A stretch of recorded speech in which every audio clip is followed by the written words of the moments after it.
Hello students, NCERT गणित कक्षा 10वीं में आप सभी का बहुत स्वागत है। और आज के वीडियो में हम अध्याय 6 का उदाहरण 2 अच्छे से हल करना सीखेंगे। तो आइए सबसे पहले प्रश्न पढ़ लेते हैं।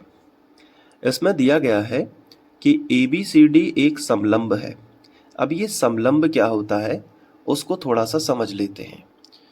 समलंब एक प्रकार का चतुर्भुज है। उसमें क्या होता है कि उसकी दो भुजाएं समांतर होती हैं। जैसे मैंने एक ये बना दी और इसी के सामने एक ये बना दी, ठीक है। तो ये दो भुजाएं कैसी होंगी? समांतर। और बाकी की अगर हम दो भुजाएं देखें, जैसे इसको इससे मिला दें और इसको इससे मिला दें, तो कुछ इस तरीके से आकृति बनेगी। तो अगर हम इनको नाम दे दें, जैसे यहाँ पे मैंने A नाम दे दिया, यहाँ पे B नाम दे दिया, यहाँ पे C और यहाँ पे D नाम दे दिया, तो हम कह सकते हैं कि AB के समांतर क्या है? DC। बोल सकते हैं ना, AB के समांतर क्या है? DC है। और क्या AD BC के समांतर है? आंसर है नहीं। समांतर मतलब क्या होता है कि अगर हम AB को कितना भी आगे की ओर बढ़ाएं, AB को कितना भी आगे की ओर बढ़ाएं और DC को कितना भी आगे की ओर बढ़ाएं, वो कभी भी एक दूसरे को काटेंगी नहीं, प्रतिच्छेद नहीं करेंगी। इसलिए हम कह सकते हैं कि AB और DC परस्पर समानांतर हैं। क्या AD और BC भी समानांतर हैं? तो इसका जवाब होगा नहीं। क्यों? क्योंकि जब हम AD को इस तरीके से पीछे की ओर बढ़ाने लगें और यहाँ BC को भी अगर हम पीछे की ओर बढ़ाएं, तो कहीं ना कहीं आप देख रहे हो कि ये एक दूसरे के पास आती जाएंगी, क्योंकि ये इस तरीके से बनी ही है। ऐसे बनाना चाहिए था, ये देखो। तो एक दूसरे की कैसी आती जा रही है? पास आती जा रही हैं। यानी कहीं ना कहीं तो वो टकराएंगी ही टकराएंगी। तो हम कहेंगे कि जो DA है वो CB के समांतर नहीं है। समांतर केवल कौन कौन है? AB और DC। तो ऐसा चतुर्भुज जिसमें दो भुजाएं समांतर और दो भुजाएं असमांतर हों, उसे समलंब चतुर्भुज कहते हैं। क्योंकि यहां से जब हम लंब डालते हैं ना, ये AB भुजा पे और C से लंब डालेंगे AB पे, तो ये दोनों लंब आपस में बराबर होते हैं, इसलिए समलंब इसका नाम पड़ा। क्योंकि इसके जो लंब हैं वो कैसे होते हैं? बराबर।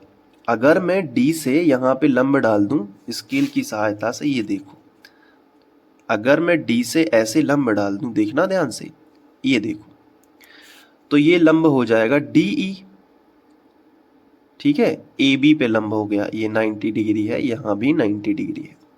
और अगर मैं C से लंब डाल दूं AB पे, ये देखो, मैंने मान लीजिए इस तरीके से लंब खींचा, तो ये हो जाएगा C, यहाँ पे नाम देता हूं F, तो CF भी लंब हो जाएगा। और ये दोनों लंब आपस में कैसे होते हैं? बराबर। इसलिए इस चतुर्भुज का नाम क्या पड़ गया? समलंब चतुर्भुज, यानी ऐसा चतुर्भुज जिसके दो लंब आपस में बराबर होते हैं। दूसरी परिभाषा ये होगी कि इनकी दो भुजाएं समांतर होती हैं और दो भुजाएं असमांतर होती हैं।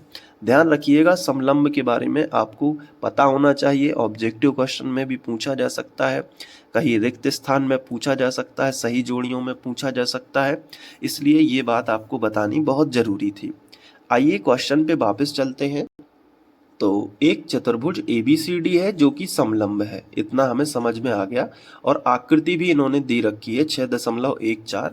तो आकृति अपने पास है ऑलरेडी, तो ये मैंने बना के रखी है अलग पेपर पे। तो ये है, आगे बढ़ते हैं। जिसमें AB समांतर है DC तथा असमांतर भुजाओं AD और BC पर क्रमशः बिंदु E और F इस प्रकार स्थित हैं कि EF भुजा AB के समांतर है। अब इतनी बात क्लियर कर लेते हैं ताकि सवाल समझ में आने लगे।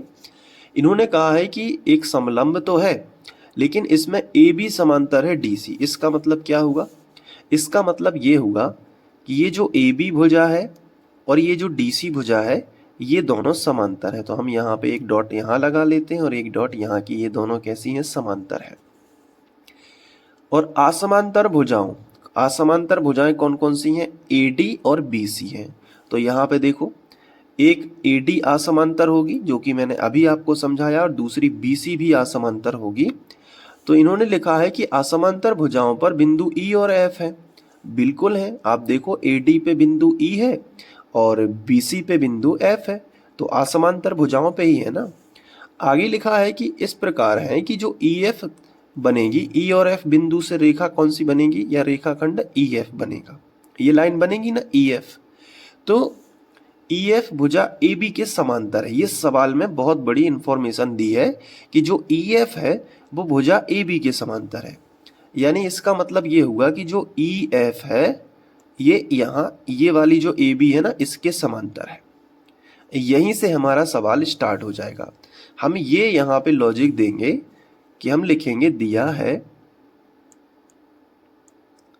सबसे पहले हम लिखेंगे दिया है, और हम क्या बताएंगे, हम यही एक बात बता देंगे कि जो EF है वो हमें दिया गया है कि AB के समांतर है, और ये भी दिया गया है कि AB और DC आपस में समांतर है क्योंकि ABCD एक समलंब है। तो लिखेंगे हम दिया है चतुर्भुज ABCD क्या है, एक समलंब है। सवाल से ही हमें लिखना है, कोई अलग से याद नहीं करना है। चतुर्भुज ABCD एक क्या है, समलंब है। सबसे पहली लाइन हमारी यही होगी कि ABCD चतुर्भुज ABCD एक क्या है, समलंब है। जिसमें कौन सी दो भुजाएं आपस में समांतर हैं वो भी बता दो जरा।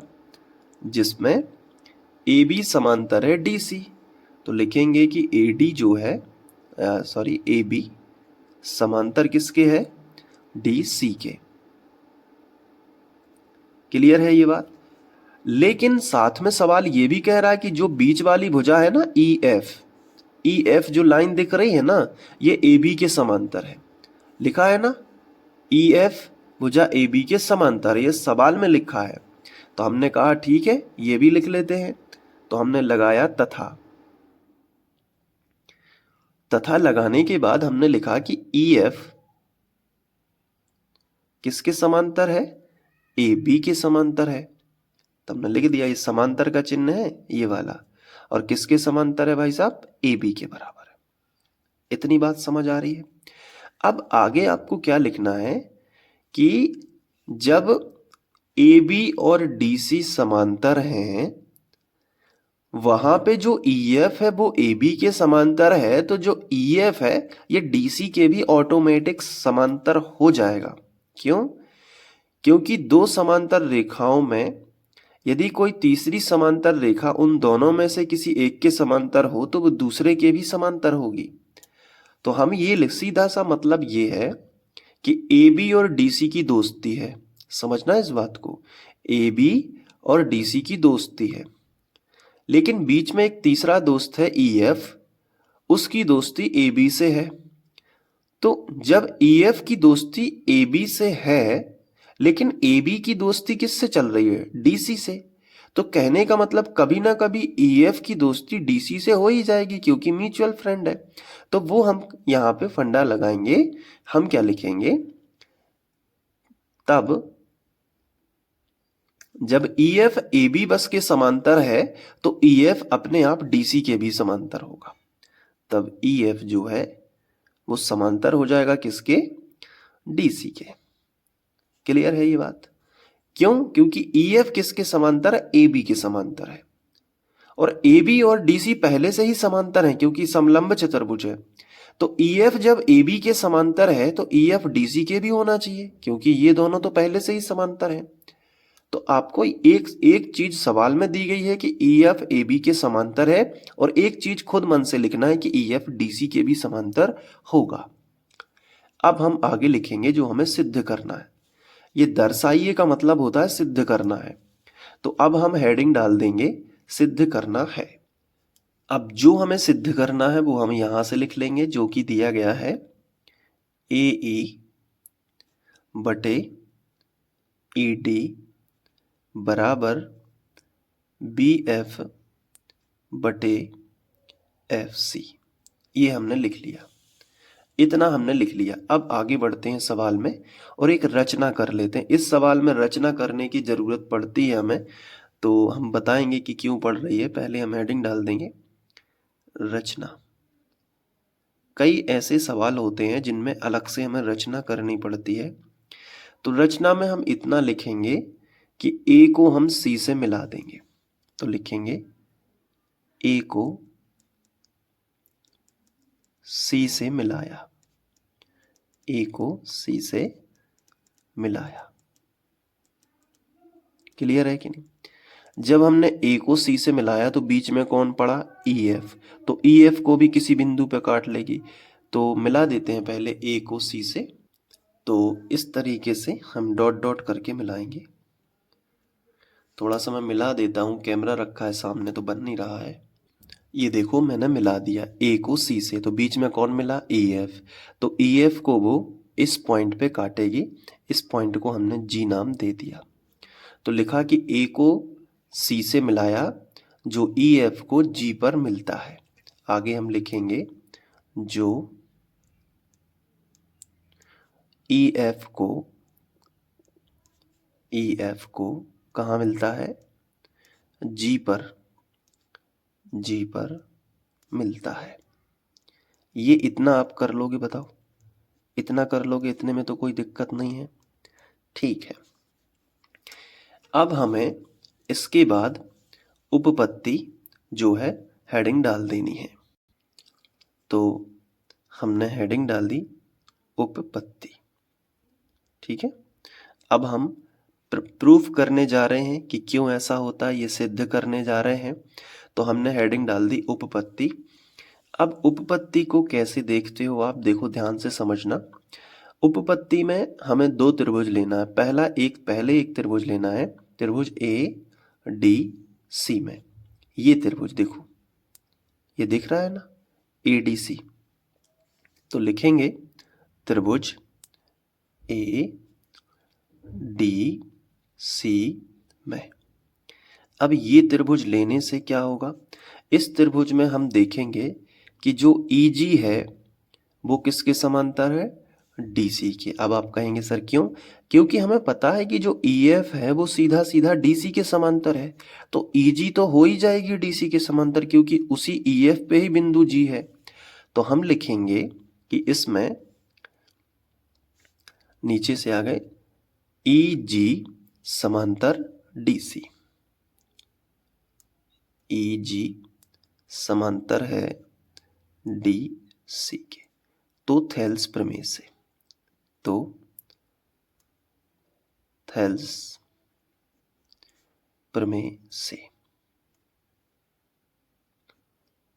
अब इसका क्या मतलब है वो समझ लो। EG यानी कि ये समांतर किसके है? DC के। तो थेल्स प्रमेय से। ठीक है, त्रिभुज आ गया ना समझ में? त्रिभुज कौन सा लिया है बताओ? A D C, ये त्रिभुज, ये देख रहे हो ना? मैं थोड़ा सा इस तरीके से कर लेता हूँ। ये देख लो, जितना मैं छायांकित कर रहा हूँ ना भाग, ये त्रिभुज है अपना। ठीक है, पहला त्रिभुज ADC। अब इसमें जो EG है वो किसके समांतर है? DC के समांतर है। तो थेल्स प्रमेय लगाएंगे तो क्या होता है थेल्स प्रमेय? AE बटे ED और AG बटे GC। क्यों? क्योंकि इसके समांतर ये है। तो लिख देते हैं कि AG नहीं, AE बटे क्या हो जाएगा? AE के बटे में A से लेके पहले E तक आओ, फिर E से लेके D तक चले जाओ, यानी AD। तो AE बटे ED बराबर किसके होगा? बराबर होगा AG बटे GC। बिल्कुल होगा। तो लिख देते हैं कि AG बटे GC, और इसको हम यहीं पे समीकरण 1 बना देते हैं। ये पहला कदम हो गया। अब एक त्रिभुज और है। अब आप कहोगे सर अब कौन सा त्रिभुज है? तो अगर हम गौर से देखें तो EG DC के समांतर है, तो ये जो GF है वो AB के भी तो समांतर है ना? ये देखो EG, मतलब इसी लाइन से सब काम हो रहा है। EG जो है वो किसके समांतर है? DC के समांतर है। ठीक है, अगर हम एक दूसरा त्रिभुज कंसीडर करें, ये वाला ACB, ये देख रहे हो ना? ACB दिख रहा है त्रिभुज? ये त्रिभुज ACB। इस त्रिभुज में जी एफ किसके समांतर है? ए बी के। देखो यहाँ तो आ नहीं जाओगे, यहाँ तो शीर्ष है तो यहीं जाओगे ना। तो इसके समांतर जी एफ के समांतर क्या है? ए बी है। तो अब हम ये त्रिभुज लेंगे, त्रिभुज ए बी सी में, ए बी सी में क्या लिखोगे बताओ? जी एफ ए बी के समांतर है। क्या लिखोगे कि जो जी एफ है वो समांतर है किसके? ए बी के। ठीक है, इसको लिख लिया। तो थेल्स प्रमेय से, तो थेल्स प्रमेय से ये चीज हमने लिखी। थेल्स प्रमेय क्या कहता है कि अगर ये लाइन इसके समांतर है तो हम ऐसा लिख सकते हैं कि ये बटे ये और ये बटे ये। अब कई बच्चे पूछेंगे कि सर इस तरफ शीर्ष था तो आपने शीर्ष से लिखा ए ई बटे ई डी, यहाँ आप आधार से क्यों लिख रहे हो? इसका रीजन है, मैं यहाँ से भी लिख सकता हूँ कि सी जी बटे जी ए और सी एफ बटे एफ बी, ऐसे लिख सकता हूँ। लेकिन मैं क्यों लिखूंगा जब मुझे पता है कि इस फॉर्मेट में है ए जी बटे जी सी है, तो इस तरफ भी ए जी बटे जी सी ही लिख दूं तो ये भी पलट जाएगा, बी एफ बटे एफ सी हो जाएगा, कोई प्रॉब्लम नहीं, तो हम लिख सकते हैं। तो हमने लिखा इस त्रिभुज में कि जब ये लाइन इसके समांतर है, ये लाइन इसके समांतर है, तो ये वाली भुजा बटे ये वाली भुजा बराबर ये वाली भुजा बटे ये वाली भुजा, यानी इस भुजा के बटे ये भुजा और इस भुजा के बटे ये भुजा आ जाएगी। आप समझ पा रहे हो इस बात को? तो चलो लिखते हैं, हम लिखेंगे ए जी, ठीक है ना, बटे जी सी, ठीक है, बराबर क्या होगा आप बताओ? जब यहां से शुरू किया तो यहां से शुरू होगा, बी एफ बटे एफ सी, और इसको हम आसानी से समीकरण 2 बना देंगे। देखा कितना आसान है। देखो व्यंजक बहुत आसान होते हैं, जितने भी ये मैं करा रहा हूँ ना चैप्टर 6 में, ये आसान है, बस इसका एक्सप्लेनेशन लंबा होता है, यानी इनको समझने में टाइम लगता है। लेकिन एक बार अगर आप समझ गए तो फिर 2 बार खुद से प्रैक्टिस करोगे, तीसरे बार बिना देखे कर लोगे, ऐसे भी कोई कठिन नहीं होता। तो अब आपको समीकरण 1 व 2 से करना है। देखो कैसे अब आंसर आएगा। समीकरण 1 व 2 से, अब इससे ध्यान से देखना, समीकरण 1 व 2 को अगर ध्यान से देखो तो ए जी बटे जी सी के बराबर ये है और ए जी बटे जी सी के बराबर ये है, यानी ये जी बटे जी सी तो बराबर है, तो ये दोनों भी आपस में कैसे होने चाहिए? बराबर। तो समीकरण 1 व 2 से इसको लिख लो पहले, ए ई बटे ई डी बराबर होगा बी एफ बटे एफ सी, और यही तो हमें सिद्ध करना था, ए ई बटे ई डी। देखो इधर ए ई बटे ई डी बराबर बी एफ बटे एफ सी, देख लो यहाँ बी एफ बटे एफ सी। तो ये चीजें होती हैं, इस तरीके से आप आसानी से क्या कर सकते हो? सिद्ध कर सकते हो। तो लिखोगे यही सिद्ध करना था, यही क्या करना था? सिद्ध करना था। अब आपको क्या करना है? अब आपको यहाँ पे स्क्रीनशॉट लेना है ताकि आप अपने नोट्स बना सको, सुंदर सुंदर नोट्स बना सको और अच्छे से पढ़ाई कर सको। तो क्वेश्चन तो आप बुक से लिख सकते हो, ये डायग्राम यहाँ पे रहेगा, जल्दी से स्क्रीनशॉट ले लो। इतना स्क्रीनशॉट, इसके बाद उपपत्ति से, ठीक है, और यहाँ पे, ठीक है। उम्मीद है कि ये क्वेश्चन अच्छे से समझ आ गया होगा। अब हम करेंगे उदाहरण 3 नेक्स्ट वीडियो में, और अगला वीडियो देखना चाहते हो तो डिस्क्रिप्शन में प्लेलिस्ट की लिंक डाल दूंगा, वहाँ पे तो क्रम अनुसार एक एक वीडियो अच्छे से देख के अपनी पढ़ाई को बेहतर बना सकते हो। समय रहते सारी चीज़ें रिवीजन कर लेना, अच्छे से पढ़ना, एग्ज़ाम अच्छा जाना चाहिए। कमेंट करके भी बताना वीडियो कैसा लगता है। मिलते हैं नेक्स्ट वीडियो में उदाहरण 3 के साथ। Thank you.